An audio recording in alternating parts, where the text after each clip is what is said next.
Good morning, good afternoon, and good night. Welcome to the my Aywa Wonder Alice. Okay, so alright. Ito mga kabayan, mga kaibigan, magluto ako ngayon ng batong at saka mahini-mahimay nga isda. May sobra kasing isda. Ayan, dinala ko na. Kasi sayang nung pagpangaligo namin may isda nga malaki.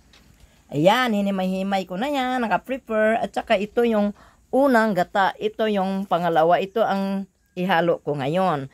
Tingnan nyo mamaya ang akong result sa akong giluto, mga kabayan. I love you, mga ka-aywa. Yes. Alright. Next attraction. Yan, nilagay ko na ang unang gata at saka yung batong, sibuyas, bawang at luya. Okay, mga kabayan, mga ka-wonders. Yan siya.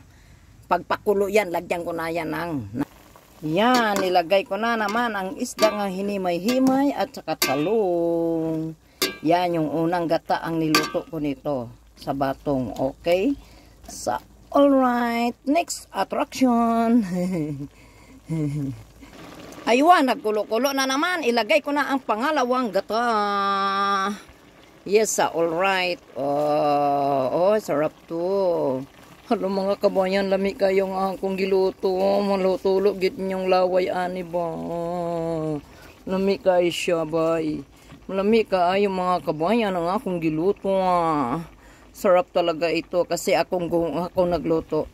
Pag maganda ang nagluto, maganda din ang giluto. Maganda ang nagluto, maganda din ang giluto. Wow, mukhang masarap to ha. Mga kabayan, pag fresh na fresh talaga ang gata, lami kaayo. Makalimutan ninyo ang inyong uyab o inyong asawa sa mga 1 oras lang pag nagkaon. Ayan na ang result sa niluto kong batong nga may gata at saka may talong at saka may isda nga gihimay-himay. Tikman ko nga. Ang sarap ang sarap talaga ng pure na gata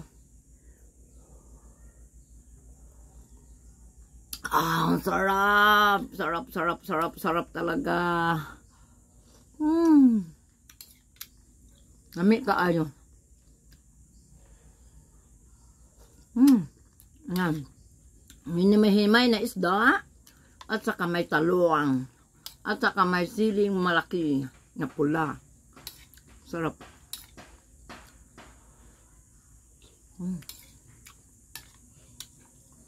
Kain tayo mga kabayan, mga ka-aywa, mga ka-wonders, kain tayo. I love you all, 3 times a day. God bless us all.